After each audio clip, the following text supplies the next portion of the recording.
Hello, আসসালামু আলাইকুম। সবাই কেমন আছেন? আল্লাহর অশেষ রহমতে আমরাও সবাই ভালো আছি। এই যে আমার আম্মু পটল ভাজি করতেছে, হালকা করে একটু ভেজে নিচ্ছে পটল।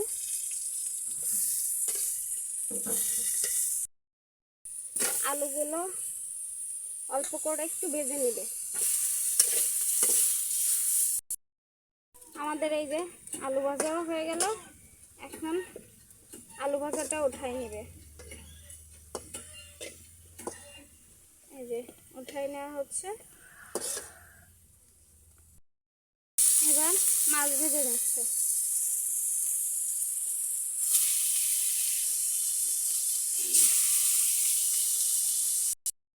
এই দেখুন, অল্প আছে, আস্তে আস্তে করে কাঠের জালে কি সুন্দরভাবে মাছ ভাজা হচ্ছে।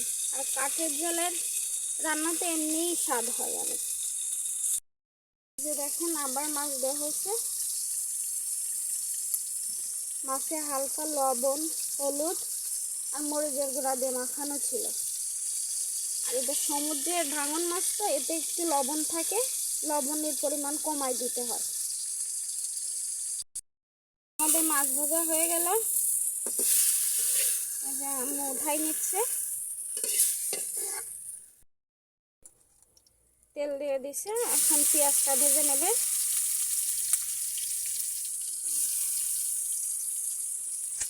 পেঁয়াজটা হালকা বাদামি রং করে নেবে।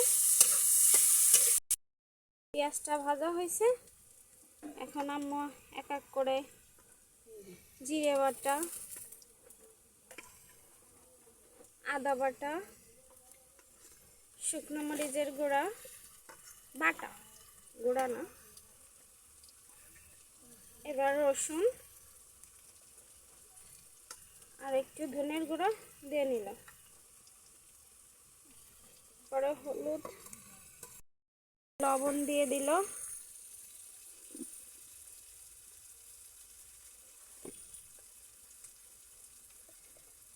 হলুদ,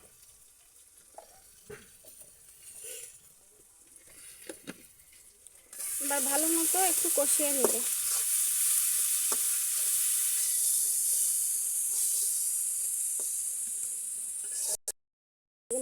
মশলা কষানো হয়ে গেছে, এখন আমি পানি দিয়ে দিচ্ছি।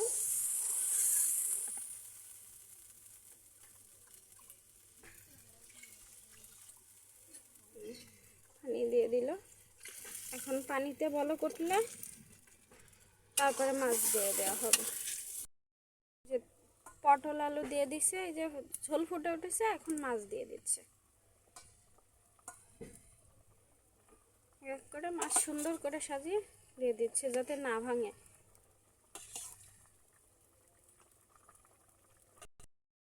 এই যে হয়ে গেছে, দেখেন কি সুন্দর কালার এসেছে তরকারির। তো এখন আম্মা আরেকটা রান্না করবে। সেই রান্নাটা দেখেন, পেঁয়াজ আর কাঁচামরিচ, কাঁচামরিচ, একটু রসুন বাটা আর একটু জিরে বাটা দিয়ে ভালো করে কষিয়ে নেবে। এখন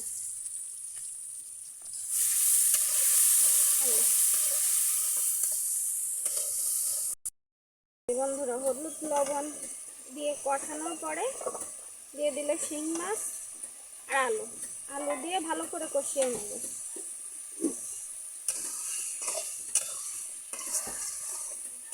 ভালো করে কষিয়ে নিয়ে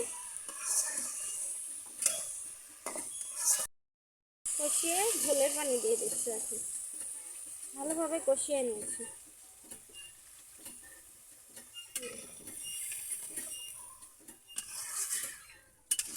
কষানো হয়ে গেছে,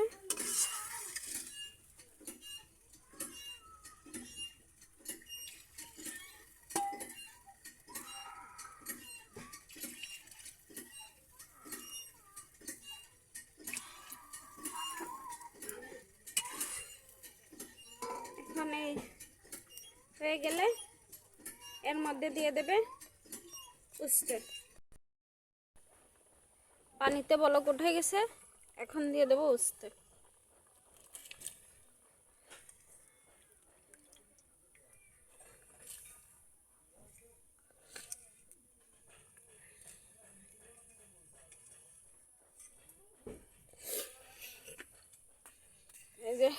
উঠতে দেয়া হয়ে গেল। এখন জাল উঠলেই নামিয়ে নেওয়া হবে। তো বন্ধুরা, এই যে জাল উঠতেছে। আর সব কথার এক কথা, মায়ের হাতের রান্না সবসময় সাধারণ রান্নাগুলো অসাধারণ হয়ে ওঠে, যেন তাদের হাতে আলাদা একটা জাদু থাকে। সেই জাদুর ছোঁয়ায় এই সাধারণ রান্নাগুলো অসাধারণ হয়ে উঠতেছে বা ওঠে।